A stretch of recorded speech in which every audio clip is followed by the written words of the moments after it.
Hello and welcome back to the Aligned Strength Podcast. My name is Mandy and I am the host of this podcast. And this is a podcast where we talk about aligning strength through mind, body, and spirit. We talk about fitness, nutrition, and life. Today's episode is a little bit different, but it is a really important one. Recently, through the gym that me and my husband own, Fit for You Fitness in Trumplow, we gave away, and this is our second year doing this, we give away a scholarship to a senior. It's called the Fit for the Future Scholarship. And it's each year they've had to write an essay on a goal. It is called The Power of Goals. And I'm going to talk about one of the essays. Actually, I'm going to have two different episodes, one for each of the essays. And so we ask students to write about goals, success, and overcoming challenges. And one of the essays was about sports, and the other one was a very personal goal. And this one essay we're going to talk about today really stood out deeply. It was raw, it was honest, vulnerable, and powerful. It talked about something so many people silently battle every single day, and that's depression. So today, with the permission to share the message and story, I wanted to read the essay of one of our winners of the scholarship, a senior at the high school. And because I know someone listening needs to hear our message today, hear her story. And after I read it, I want to have a real conversation about depression, emotional struggles, mental health, and the strength it takes just to keep showing up sometimes. Because strength is not always physical. Sometimes strength is simply surviving another day. The essay. So this is how the essay was given to, or the question was given to them. This is what they had to do for the essay. It was setting and achieving goals is the key to success. Describe a personal goal you've achieved, the steps you took, and what you learned along the way.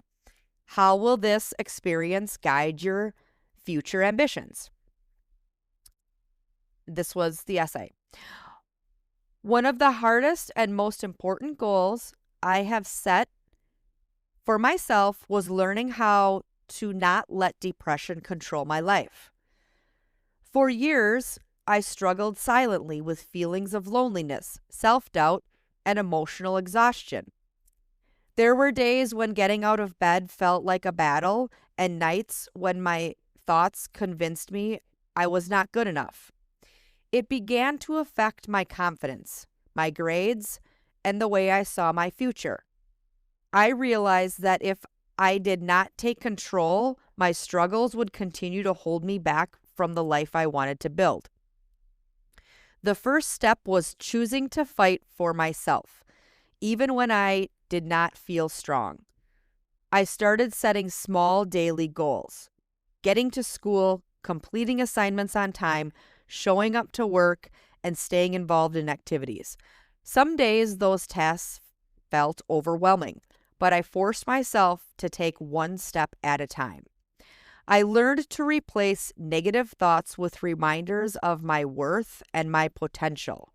I also allowed myself to lean on the people who cared about me instead of pretending I was fine. This journey taught me resilience in its truest form. I learned that strength is not about absence of struggle. It is continuing forward despite it. I discovered that progress is not always visible to others, but that does not make it any less meaningful. Most importantly, I learned that I am capable of more than my lowest moments. Overcoming this challenge has shaped the way I approach my future. In college and in my career, I know there will be obstacles, but I now have proof that I can persevere. Choosing not to let depression define me has been my greatest personal victory, and it has given me the determination to chase my goals with courage and purpose. Whew. When I first read this essay, it hit me hard. Not because it was perfectly written, but because it was real. There are so many people walking around every single day carrying battles nobody sees. And the scary part, a lot of people are really good at hiding it. They show up smiling, they go to work, they go to school, they post on social media, they laugh with friends. Meanwhile, internally, they're exhausted.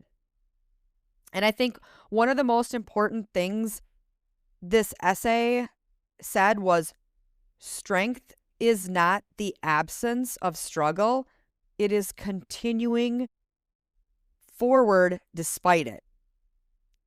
That line right there, that's life. Depression doesn't always look the way people think it does. Sometimes it looks like isolation, lack of motivation, overthinking, irritability, emotional numbness, constant exhaustion, feeling like you're behind in life, feeling like you're not enough. Those are just a few.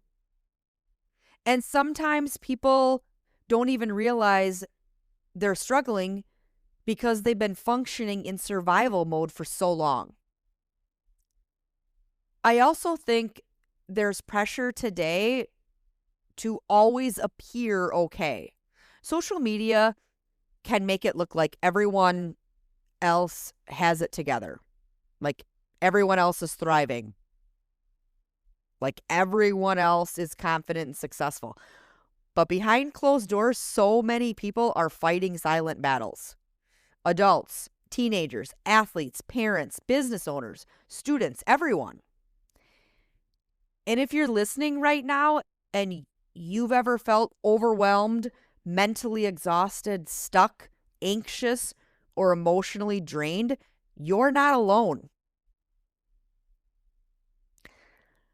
Let's connect it to fitness and mindset.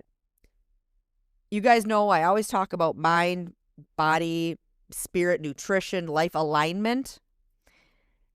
And this is exactly why mental health affects everything. Mental health affects your workouts, your energy, your sleep, your relationships, your confidence, your motivation. Sometimes people think fitness is only about losing weight or building muscle. But honestly, movement can also become healing. Not punishment, not obsession, not pressure. Healing. There are a lot of my clients I can think of right now, a lot of members that come to the gym. The reason they come and work out and get a movement in or get lifting weights or get some cardio in is only for their mind. They're literally only doing it because they need to mentally. They need that mental healing.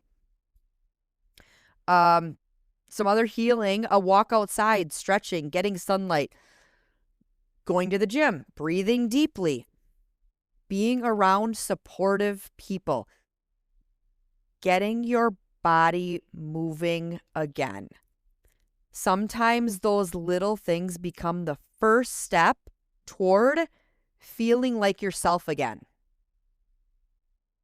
And if you notice in the essay, she didn't say she changed her life overnight. She said she started with small daily goals. That matters. Because healing usually doesn't happen in giant leaps. It happens in tiny decisions repeated consistently. Getting out of bed, drinking water, going to class, answering the text, taking a walk, asking for help. Those small wins count. Let's talk about asking for help. Another thing she said that stood out to me was when she said, I allowed myself to lean on the people who cared about me instead of pretending that I was fine. That is powerful. So many people think asking for help means weakness. It doesn't. Asking for help does not mean weakness. Sometimes the strongest thing a person can do is admit that they're struggling. And if you know someone's struggling, check on them. Not just once, keep checking. Sometimes people need to hear this. Sometimes people need to hear, I'm here. You matter. You don't have to carry this alone. I'm proud of you for still trying. Sometimes people hearing that, that's all they need to hear. You truly never know what someone is battling internally. A tip and takeaway. So I want to leave you with this takeaway today. Stop waiting to feel completely motivated or healed or confident or quote unquote ready before taking care of yourself. Start small. Small actions create momentum. If today all you can do is take a shower, go for a walk, eat one healthy meal, stretch for 5 minutes, reach out to someone, get through the day, that still matters. Progress is not always loud. Sometimes progress is simply not giving up. And if you're in a difficult season right now, I want you to remember this. Your lowest moment does not define who you are. Your struggle is not your identity. And your story is not over. To the scholarship winner who wrote this essay, thank you for your courage and honesty. Your words are going to help more people than you probably realize. And to everyone listening, take care of your mental health the same way you take care of your physical health. Your mind deserves the support too. Thank you guys so much for listening to another episode of the Fit for You Aligned Strength podcast. If this episode spoke to you, share it with someone who may need it today. I believe we all need to hear this, but I also believe all of us know someone who could benefit from listening to this episode.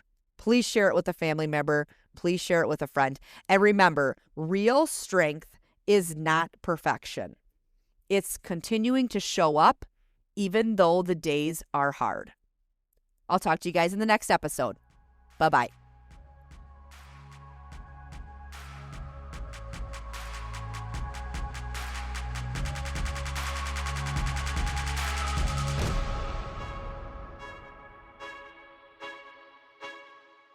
Hey y'all, the information shared in this podcast is for educational and motivational purposes only and is not intended to replace professional medical advice, diagnosis, or treatment.